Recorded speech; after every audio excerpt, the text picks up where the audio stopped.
Okay, I understand this is class number 5, so that's good. Kind of give us some orientation. We're going to look at the 7 chakras and the glandular system related to the power that works through the 7 chakras. There are not 7 powers. It's one power, and these 7 chakras demonstrate 7 individual abilities. But understand something about power.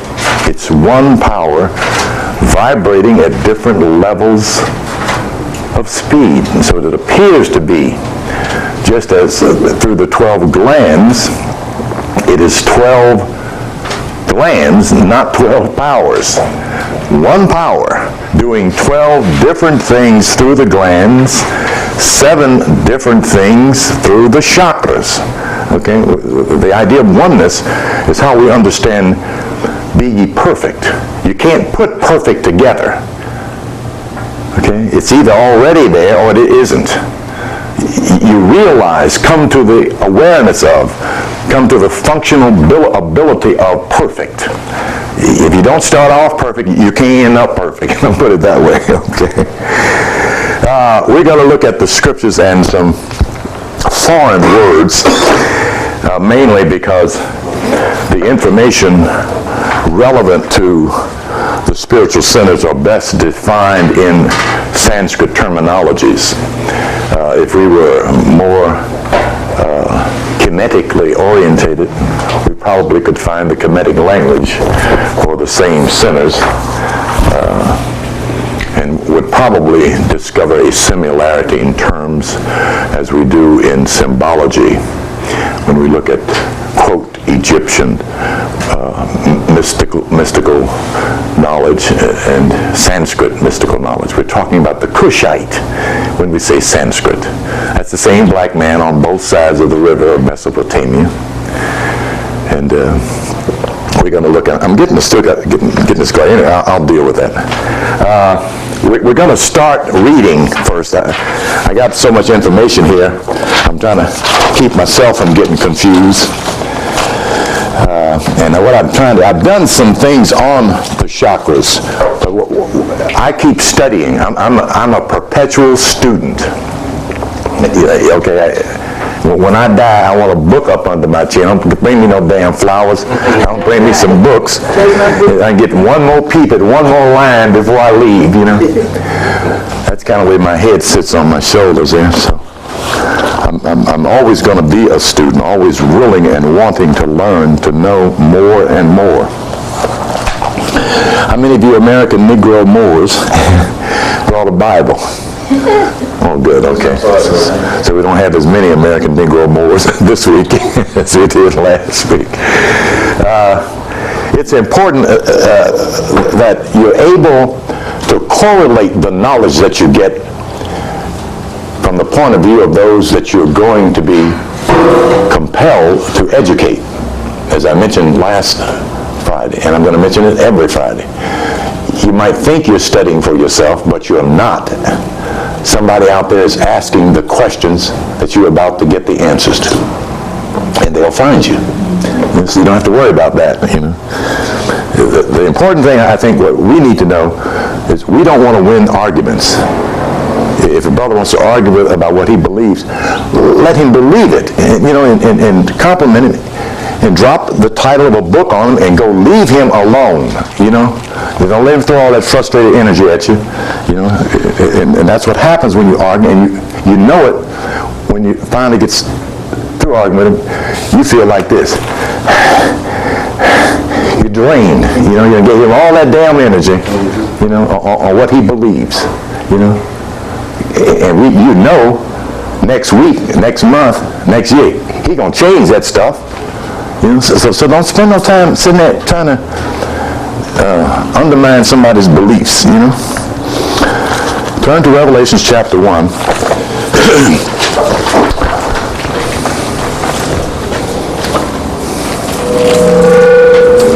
I want to clear up a subtle point. This is usually what scholars do, but I'm going to do it because I found this word intriguingly interesting myself.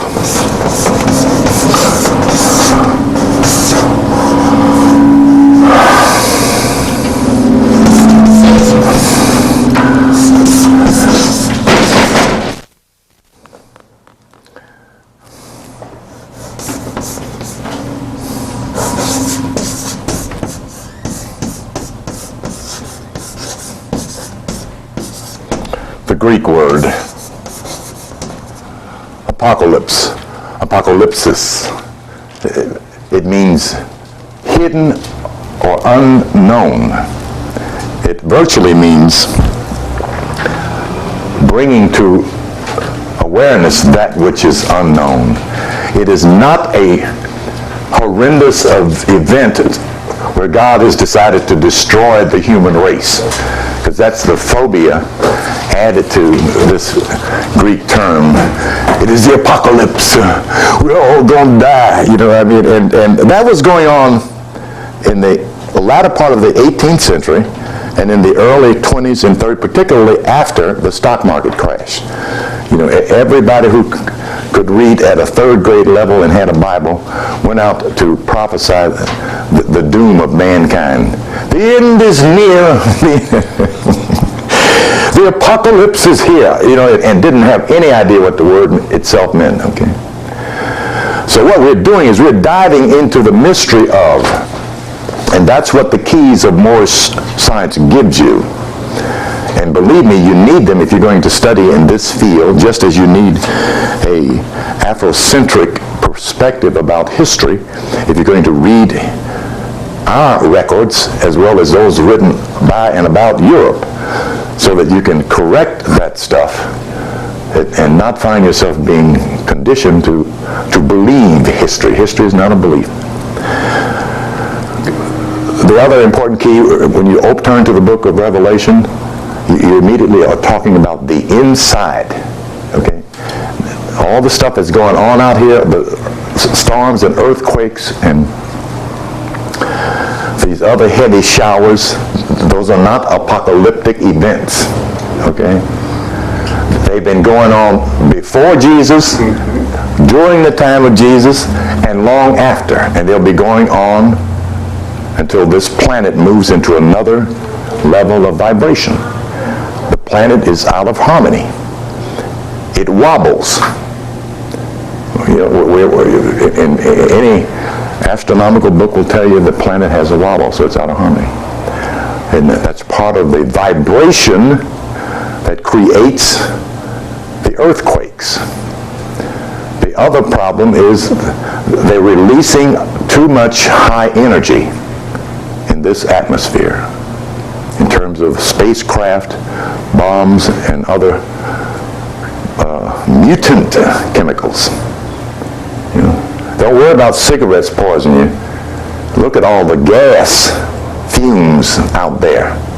And count the number of cars and buses. If you want to know where all the lung cancer is coming from, there ain't no damn cigarettes. You know? How many times you walked behind a bus and got blasted with that black stuff? It's the one you got across the street.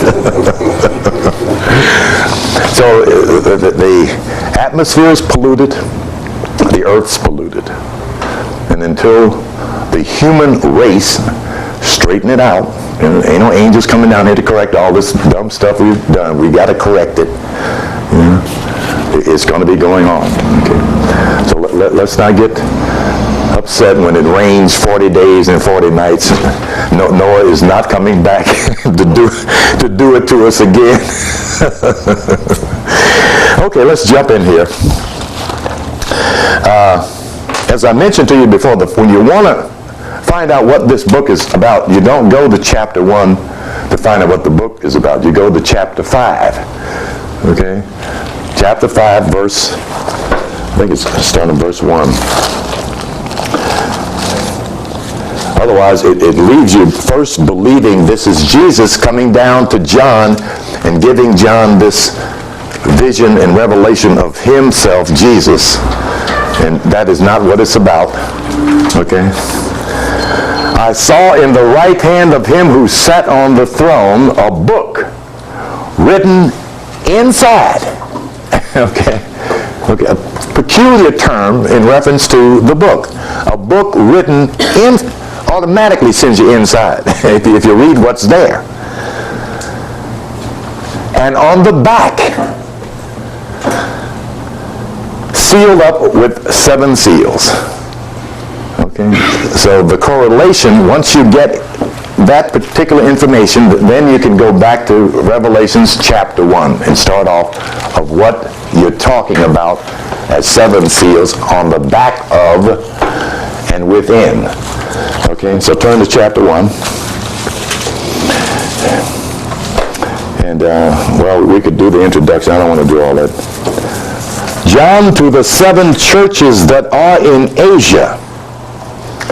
And the key here is what even Elijah didn't do, as far as I know, did not define for the congregation and black folks what the concept Asia means. That which God has made. Okay? Now when we say God, we're talking about the intelligence that creates. When we talk about nature, we're talking about the process of evolution. But it's still intelligent, but it's subconscious intelligence on one level and supreme consciousness or intelligence on the other level. But it's the same mind, okay, in making that distinction. Part of what we're talking about is what nature does and can't stop doing. What the intelligent higher consciousness does, it has the option of divine or free will. To stop and start, to give and take. Yeah.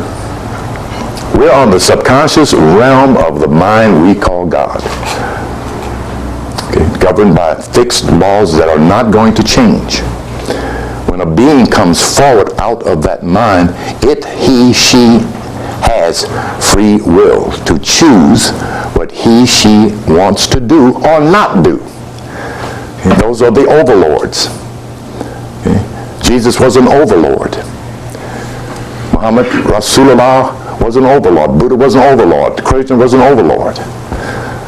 But they came out of the same divine mind, okay, though they had different cultural perspectives, which gives them the status of gods.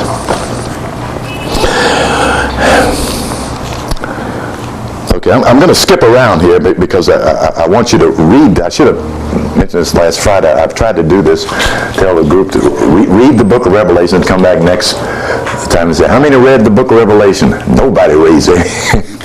It's a frightening book if you're not properly orientated, because it sounds almost demonic, you know, or like a curse, or like God is getting ready to get you, you know. But our effort is to intelligently approach mysteries. That which is unknown was designed to become known. There's no mystery fixed for man that was not meant to be unlocked. Okay, I got to go a little fast because we've got a lot of material to cover here. Okay, now where we're going to jump to is John chapter 1, verse 9. John, your brother and fellow partaker in the tribulation and kingdom perseverance which are in Jesus, was on the isle called Patmos. Okay. Now this book helps you with some of the terminologies in the book of Revelation. We don't have any more copies of it, however, but we will have some more copies of the Metaphysical Dictionary. And Patmos represents the vertebrae. Remember, he was in the spirit. That's the other key of what's going on here. When you're in the spirit, come on up front, my brother. 3 chairs up here. Good to see you. When you're in the spirit, your vertebrae locks. You're stiff. Your body muscles become tenacious, tense. For all purposes and rationale, you're physically in meditational state. You're physically dead. Okay. But another kind of death. It isn't blind death, because in meditation you either remain conscious or you become conscious. That's the difference between what we're talking about in the process of the art of dying as opposed to dead. Okay? So this Isle of Patmos, I don't even have a good picture that would be here. This is the Isle of Patmos. Okay? And again, all the symbology carries you inside your own body. We're not talking about Jesus. We're not talking about John. We're talking about each one of us. This book of Revelation is about each one of us. Okay, let me get that clear, because I don't want anybody in here hollering out praise the Lord at the end of the class. You know, Jesus is doing just fine. He don't need us to praise him. He's doing wonderful. Okay. I was in the Spirit of the Lord's day, and I heard behind me a loud voice like the sound of a trumpet. That loud voice or sound of the trumpet is here. I was getting ready to point to the mooladhara chakra is where you hear the first sound that sounds like a trumpet. Now, I'm going to be a little bit scholarly here. The old British trumpet was a long instrument that had a deep sound, okay, not a high Dizzy Gillespie sound, but a low sound. And what the Hindi masters of yoga report, it sounds like the humming of bees after they've drank from the flowers, the nectar from the flowers. That turns them on. And they make this wonderfully loud, vibrant humming sound, which is the sound of the Word of God. Okay, is what it sounds like in the spirit. So, we know what a trumpet means when we talk about the 7 trumpets in the book of Revelation. 7 different octave sounds. Okay? Keeping in mind, we're talking in symbological language. Something none of us got in 1st grade or the 12th grade or the 4th year of college or at the doctorate level. They ain't doing symbology. Okay? So we're into the language of nature, the language of higher mind that is universal, excludes no group, see? Because we have a facility on the right side of the brain to decipher, unlock symbology. You don't do it with the prefrontals. You let it happen when you bring your attention to a symbol, and your consciousness will just simply give you the answer one day. Or just one day. You don't have to think about it. It just happens in your head when you're able to and precede it. Because that's the way this side of the brain works. It works with symbolism. Okay. Yes. So many people come in. You want to pass them? Oh, thank you. Okay. Take one and pass it around to this brother. The brother in the back there could use one. Did you get one, brother man in the back? Okay. Okay. Let's go a little bit faster here. Write in a book what you see and send it to the 7 churches. Write in a book what you see and send it to the 7 churches. Now the preacher is going to say, the book of Revelation is talking about 7 churches over in Asia. Okay? Why in the world would a universal being send a mystical message to 7 churches in a place that was not destined to house Christianity? The Greco-Roman concept of Christianity, because that's who gained control of it. And if that was already known by a prophet, he wouldn't send it to Asia. Okay, I'm being a bit sarcastic here because I'm trying to break the spell that we've got woven in our heads about this external prestige that we belong to church and the fellowship of churches, somehow the sacred place of God, when the sacred place of God is your own body. Okay. Okay, all right. So the 7 churches are first mentioned there. Now here is where the 7 churches explain themselves in terms of your spiritual nature. What chapter are you? Chapter 1, going to, let's see. You just left verse 11. Yeah, okay, it's talking about I could do verse 11, but let's do 12. And I turned to see the voice that was speaking with me. He turned in the spirit. When you get a spiritual experience, your spirit will turn you around in your own body. Okay? So what John was seeing was his own spiritual nature, his higher self. The brain self John was seeing the divine John standing in front of himself. As you will see your divine self in some kind of robe standing in front of yourself. Okay? That's what religion is called, the Holy Ghost, which means perfect host. But the perfect host is you, the higher self in your own body. Until you come to the awareness that it's you, then when you do, you go up into your own body, okay, in consciousness. Because you're already there, but your brain is doing this watching. It's almost like 2 people, but it really isn't. It's one awareness from 2 point of views. That's all. Okay?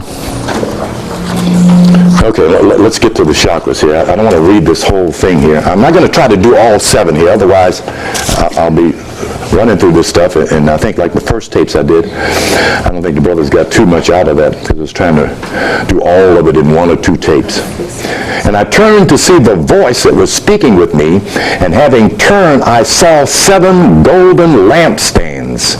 And in the middle of the lampstand, one like a son of man, clothed in a robe reaching to the feet, and girded across his breast with a golden girdle.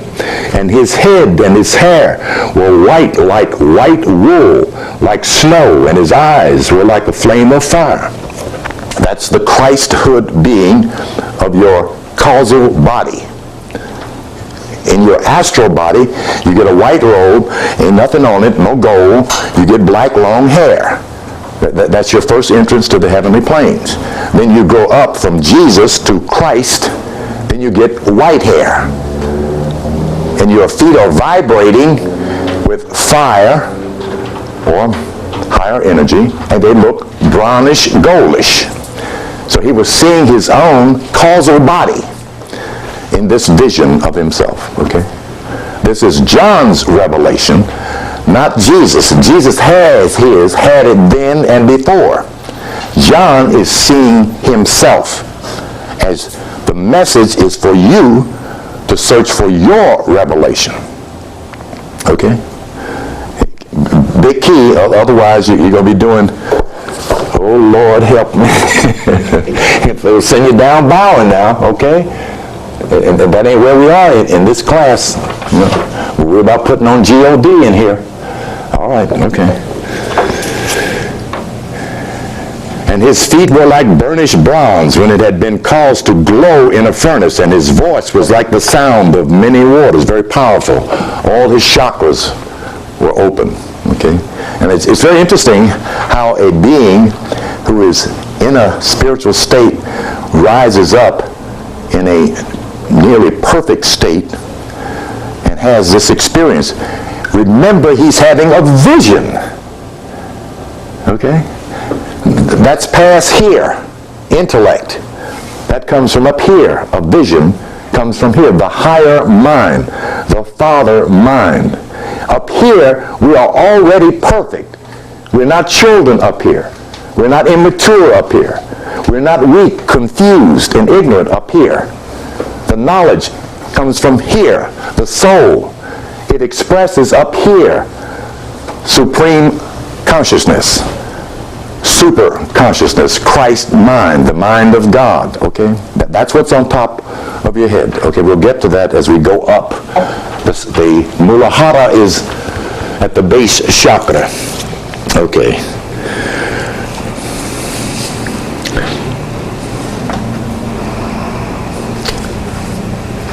verse 16, and in his right hand he held 7 stars, and out of his mouth came a sharp 2-edged sword, and his face was like the sun shining in its strength.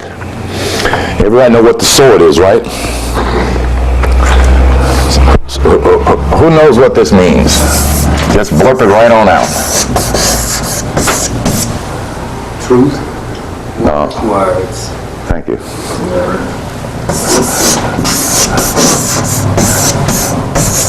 When one of these is added to that concept,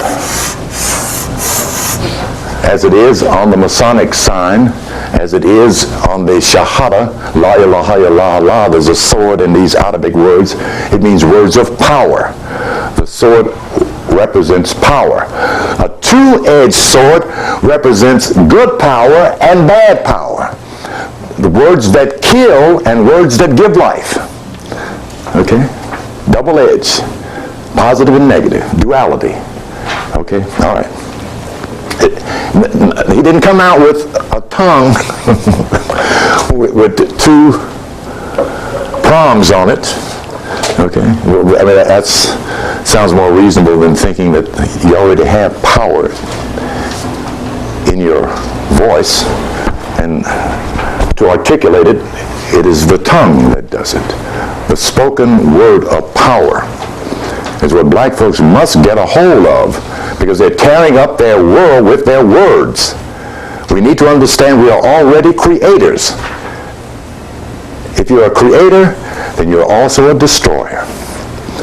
And what black folks have been doing is destroying their own dreams, their own visions, their own insight, their own sense of prosperity, and their own good luck by negation, by the illusion of inferiority, which has its own vocabulary. I can't afford. I ain't got. I don't know how. I don't know what I'm doing. That's all going on back here in the back of the head. And it will keep you poor, unhealthy, sick, and waiting to die. Okay? Okay. That's, again, it's important for the African more because we are an oral people. The songs our children are singing to their peer group is what's got them out there acting crazy. The rap stuff, the gangster rap. Those words stay in consciousness. They don't go away. That's why kids are walking up the street singing the song without the music and behaving just as foolishly, and they are behaving demonically. And those thoughts have been sent out. And the only reason those kids are getting on there with a little bit of talent is because somebody found out how to market them. That's why all that rap music is there, because it will sell. If they could make a dime on it, you would never know about a rap nothing. And so it's not great music. It's probably, in my estimation, the worst music black folks ever created. And we need to understand how, as a people, we are addicted to music. The white boy put it in his movie background. We live it. We do 2 things in America. We ain't got no money if we got money. We breathe and we do music 24/7. So it has to come to a point where it's a positive force. Music is vibration. Music is spirit. Music is rhythm. The essence of life is what we're talking about when you talk about music. You can't do anything without it. When your music stops, you're through. Okay? That's how much we've incorporated into our cultural consciousness collectively. This tremendous similarity of the African in Africa and the African in America. They do music. You see? Okay. Let me get on here. Write therefore the things which you have seen, and the things which are, and the things which shall take place after these things. As far as the mystery of the 7 stars, which you saw in my right hand, and the 7 golden lampstands, the 7 stars are the angels of the 7 churches, and the 7 lampstands are the 7 churches. So we know we can't get into 7 lampstands, okay? What we're talking about are symbolic synonyms. Lampstands and churches, same thing. This is a lampstand where you put a candle. You put up 7 of these.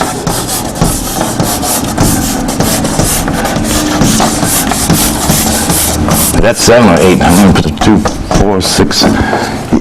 You got candle stands, but you also have the vertebrae. Okay, that's what your vertebrae is: stacks of bones on top of bones. Okay. Here, again, this are your churches and your lampstands. The 7 stars that he has in his right hand is what he owns. Your right hand is ownership, possession. When you have something in your right hand, it's yours. So what he was showing is that he had the power of, the authority of these 7 lights. Is what stars represent: energies and intelligences. Okay. Because it gets a little tricky down here. In chapter 2, to the angel of the church in Ephesus, the one who holds the 7 stars in his right hand, the one who walks among the golden lampstands. Okay, as you walk, you're walking among these because you, the soul self, is in the body. Okay? Awake or unawake, you're still the Christ self within your own body. And you're walking among them, these 7 chakras. Okay. As your energy moves, you animate your body from the soul level. And when you come into the body, your soul consciousness expands out to 5 points. So you can do hands and feet and head. Okay. So you're already out there as a soul self. Okay. You can't lose your soul. You can lose your body. And you can lose your mind, but you can't lose your soul. But you can lose consciousness.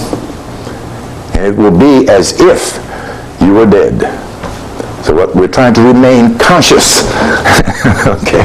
More conscious to that of supra-conscious, to that of cosmic consciousness. That's what we're trying to do. That's what it's really all about. The 7 golden lampstands, the one who walks among them, says, I know your deeds, your toil and perseverance, that you cannot endure evil men. You put to the test those who call themselves apostles, and they are not. The apostles, there are 12 apostles, and the apostles are the one who move from this stage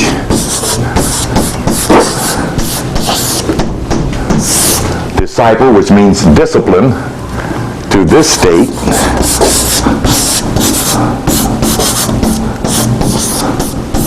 functional. These are the glands, the ganglionic centers in the body. Those centers that do not have any power are not apostles. They're still disciples, still learning, still developing, unawake. The same concept is given again in the following chapter. I'll skip over here and run this in chapter 2, verse 9. It says, I know your tribulations in Smyrna. I know your tribulations and your poverty, but you are rich, and the blasphemy by those who say they are Jews and are not, but are a synagogue of Satan. Same concept, except the Jew has to become what? Jews. Thank you. Then he's, what Paul says, spiritual Jew. That's as far as Paul explains Jew. The reason I emphasize it because a young brother at the desk, God bless him, young Baptist brother, probably in training to be a preacher because that's all we got over there, preachers. I start telling him about Africa and the difference between an imprisoned African, because that's what they brought. They captured Africans, not slaves, and brought them to America, and they made slaves, made African prisoners into slaves. And he says, oh, you mean just like they did the Jews? You know, and the whole thing clicked in my head where his loyalty lies. And that's part of the cultural problem, if you want to know.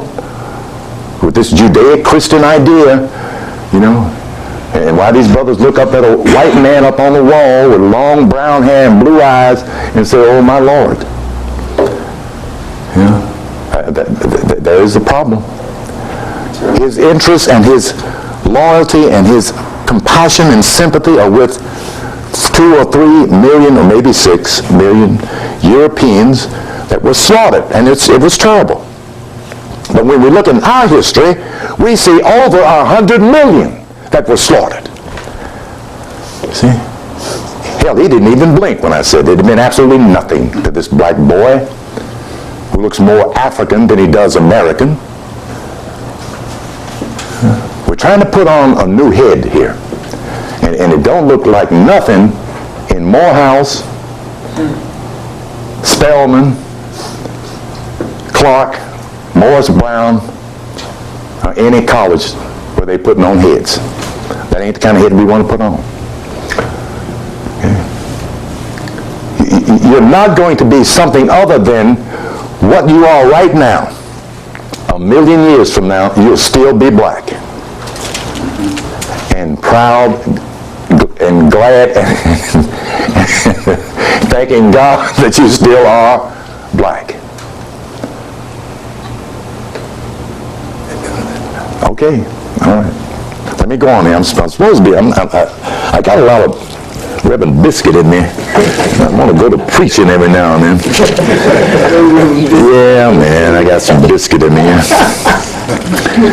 I know your deeds and I did that, didn't I? Yeah. I want to skip over some stuff here because I want to get to the meat here. Now in Smyrna, here's what I wanted you to do. Let me get to my notes here. Smyrna is, oh boy, all this card up under my feet here. What verse is that? Chapter 2. No, we're dealing with Ephesus. Excuse me, thank you. Chapter 2, verse 1. We're dealing with Ephesus. Is the mooladhara chakra. That's what we're going to describe in a minute here. As soon as I can hook this back up here.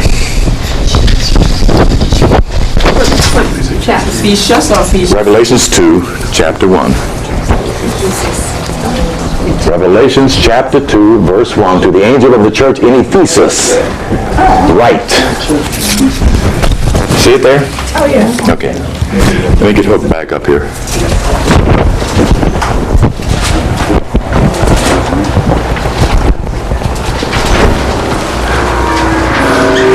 I'm going to put this in my pocket.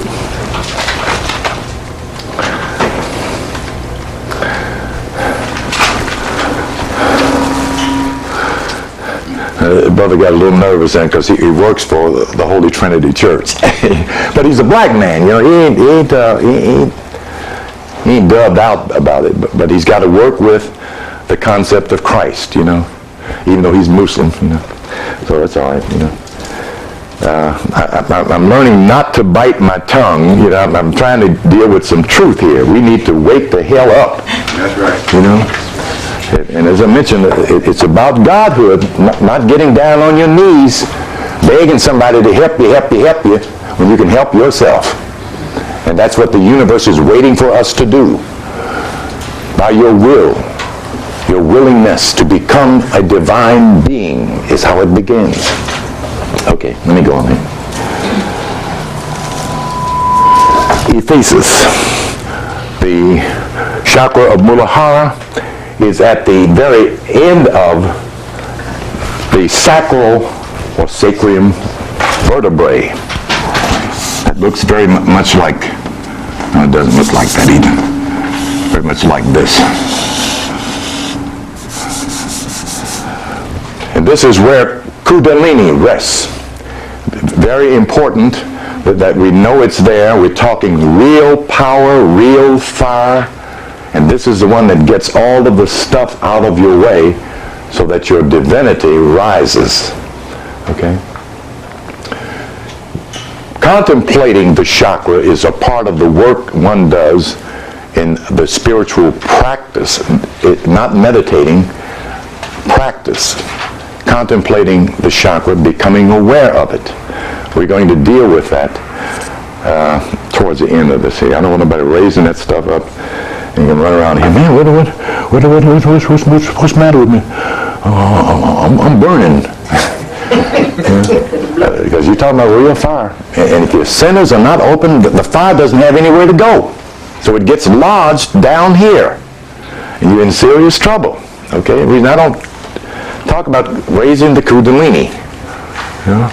Get something going on up here where the cards are coming up and the fire is coming up. Okay?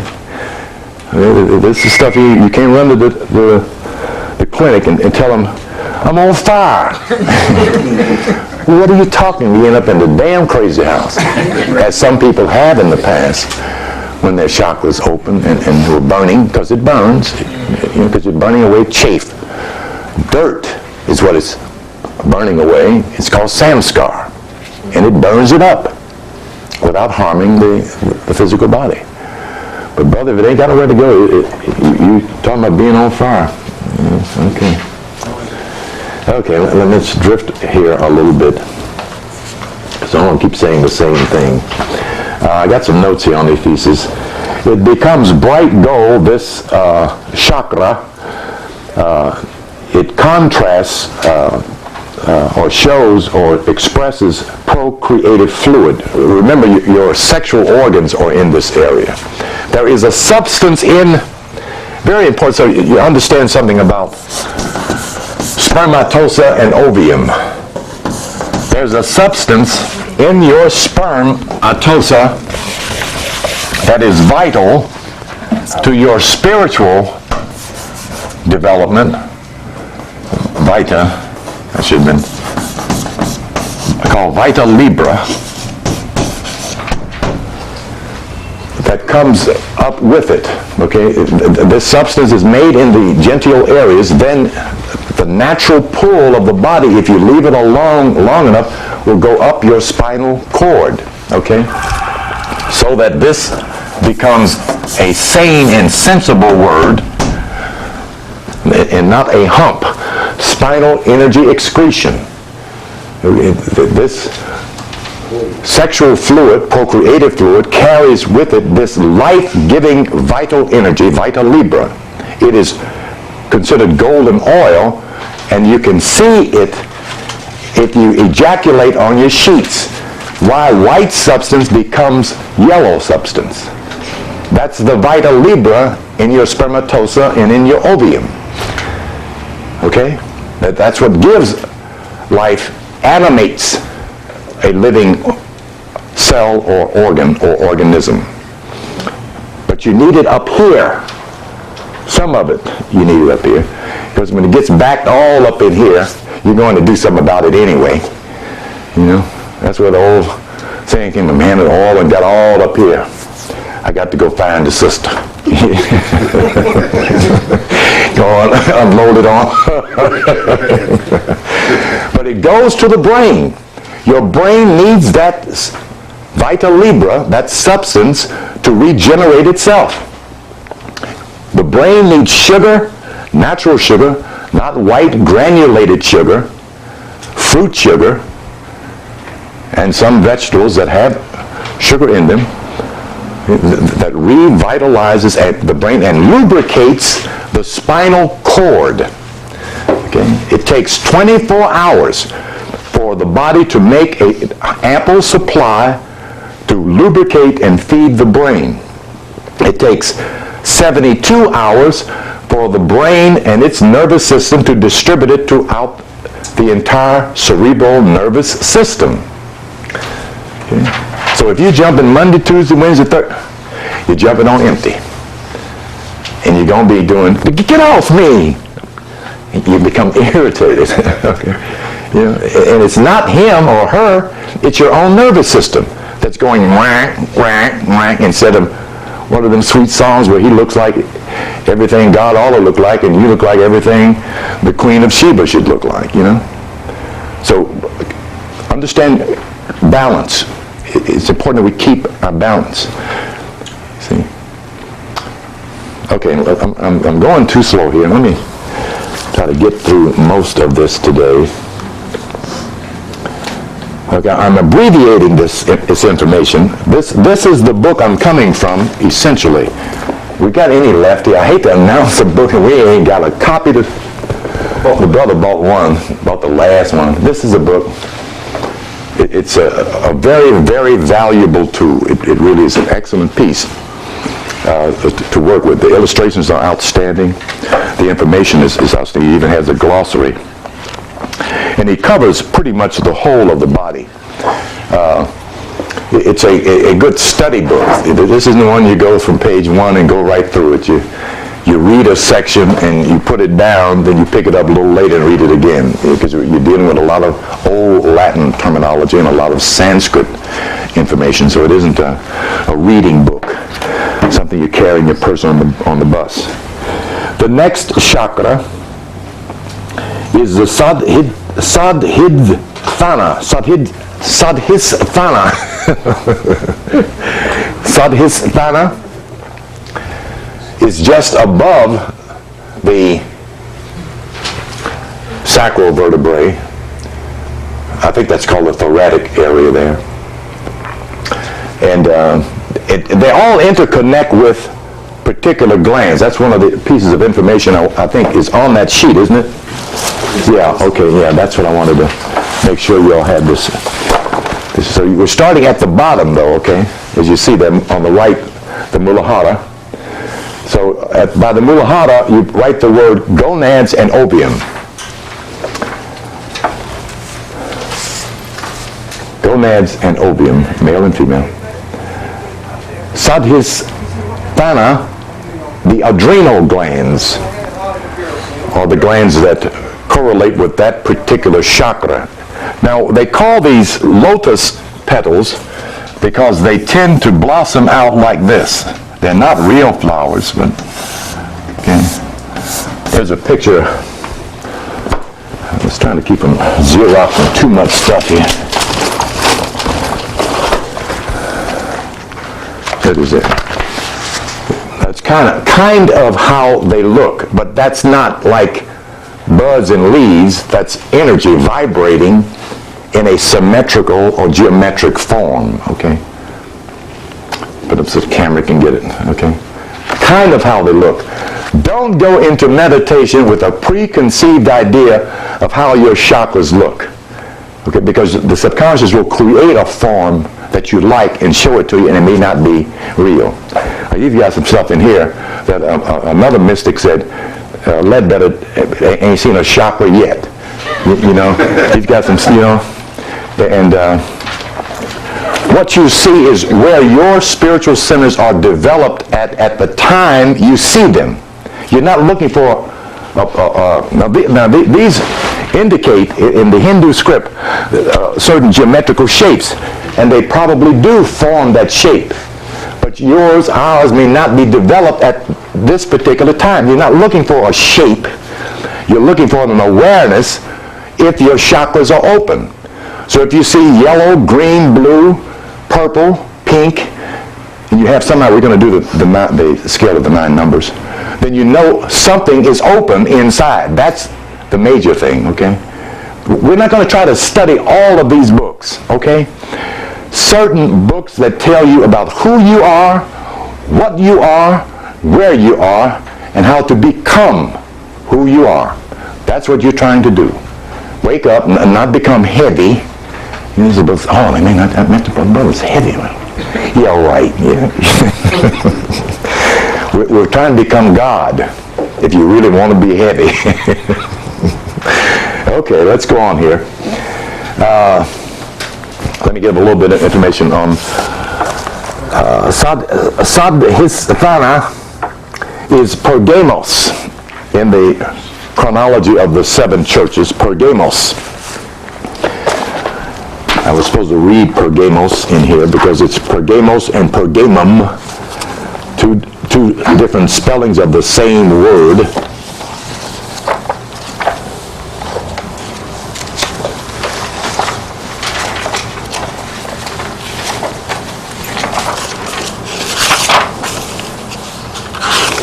And I got some notes up here I'm supposed to be putting in here while I'm doing this too, and I just remembered that. Okay. Pergamum. P-E-R.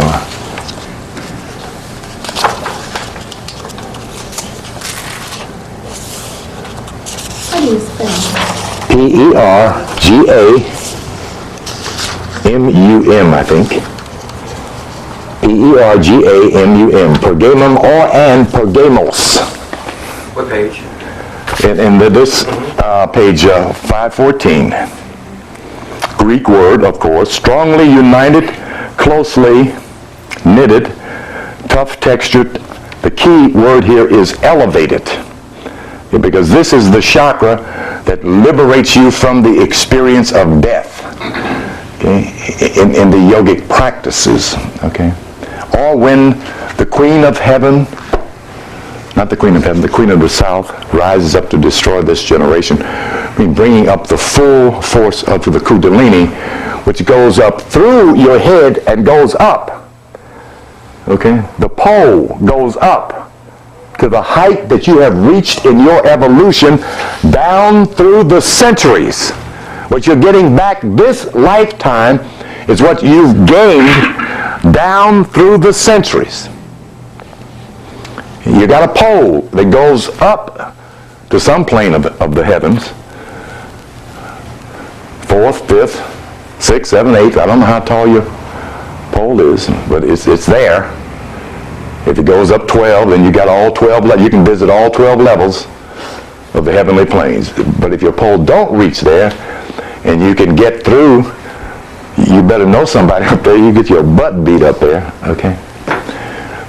You hear what I'm saying? We're going to other civilizations. We're not going to the clouds in the sky. You go into other civilizations where you have to walk through a door, meet somebody, speak, That's where you're going. Higher civilizations, finer energy, more intelligent people with good hearts. Okay, ain't gonna rob you, steal you, cut you, shoot you. That's where we're going. Okay? That's the heavenly planes. Not Acapulco, it's called in the Sanskrit. There are some planes so high, if you think the wrong thought, your head hurts. They're so purified. You see? Okay? Which tells you your potential. This is not a joke. You're God, sitting right here in these chairs, sleeping. Most of you thinking you're colored fellas. Okay? It's real. It's true. We are dreaming this dream. You're not a human being dreaming that you would like to be a god. You're a god dreaming that you're a human being. Okay? All right. So don't sigh, wake up. Okay. And the reference is in here. We're going to touch on it here in just a second here, what I just made reference to. Let me see, where is it? Ephesus in Smyrna. And to the angel of the church in Smyrna write, the first and the last who was dead and has come to life says this, I know your tribulation and your poverty, but you are rich. And the blasphemy by those who say they are Jews and are not, but are of a synagogue of Satan. The synagogue of Satan is the damaged, negatively coded body, where evil thoughts dwell. In the front part of the brain, essentially, where they become active, of course the subconscious is the bottomless pit. So you're trying to transform the synagogue into the holy temple. Okay, it's the same body, but it can be renewed, regenerated. as the brain. You're not going to get any more brain cells. You're going to regenerate the brain cells that you have and then transform them into crystalline substance that shine like lights. Okay? I got a picture to show you of what the crown is to look like at some point in your spiritual development. Okay. We should have covered more than that. I know your tribulations, blah, blah, blah.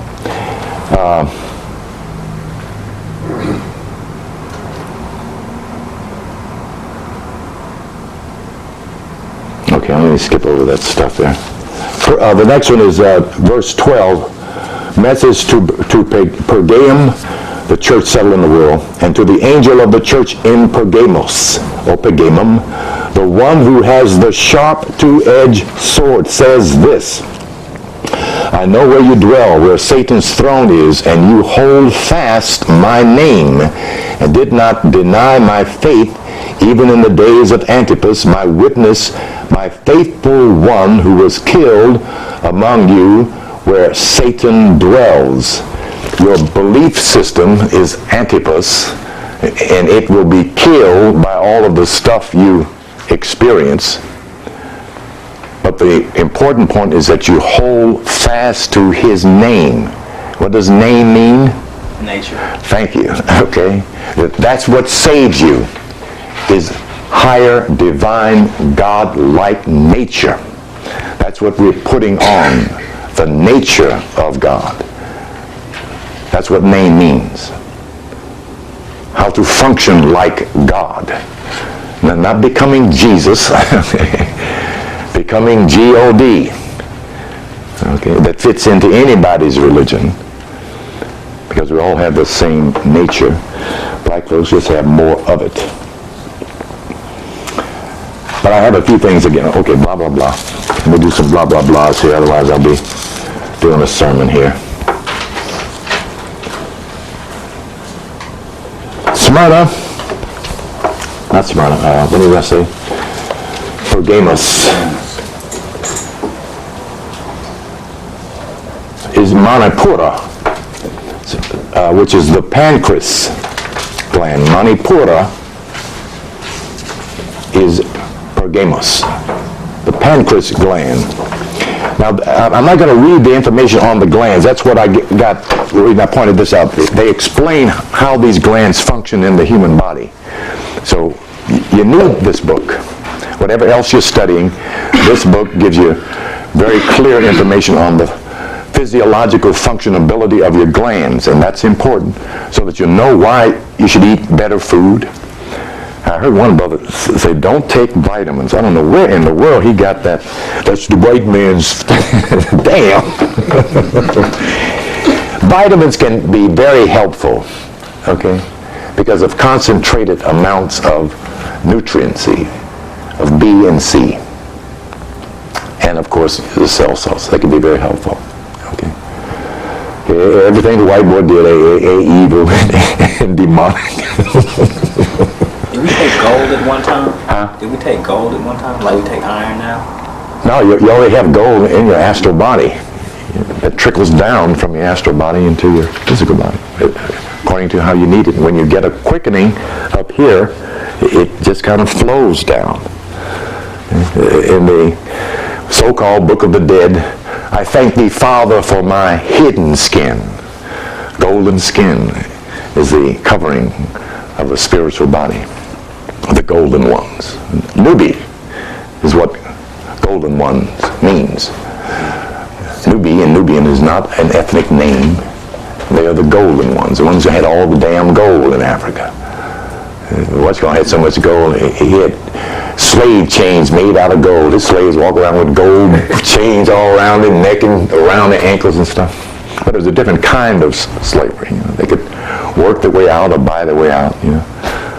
Excuse me, did you say that's Pergamum was a Manipura? Pergam is yes, Manipura.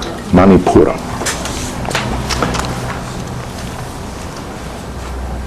Anahata is the next one.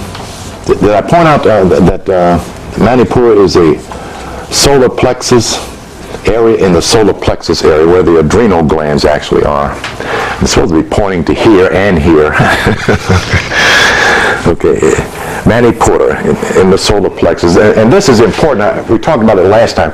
This is where you either raise your functional action energy quickly or you damage yourself, because this responds to anger, hatred, bitterness, fear, all the negatives.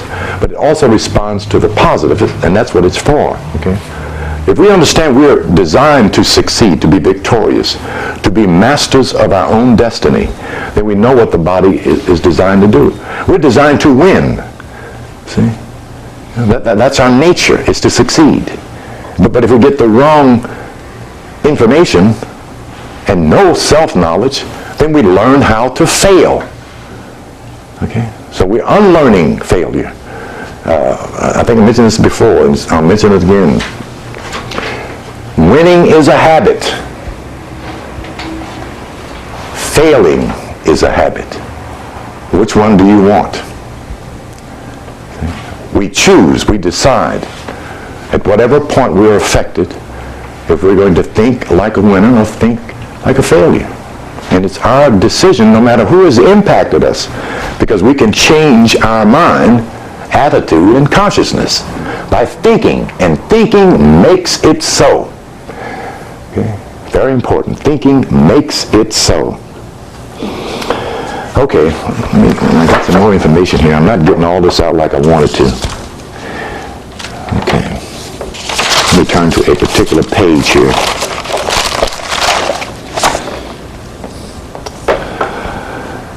Okay, yeah, I did. Okay. The concept book means body.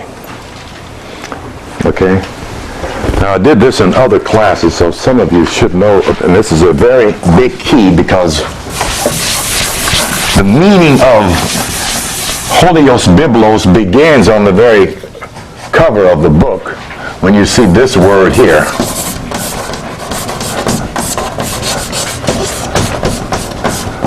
Testament.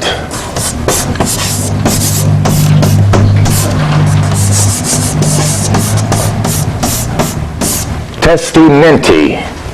Testi. Body. Menti. Mind. Old body, old mind. New body, new mind. It doesn't mean to stand up and testify, but your very nature is what the whole book is about. Holios means fire, sun. Biblos, book, body. The body of light, the body of fire, equals the Son of God. Okay. The four elements is what I wanted to get on the board. That's my eraser.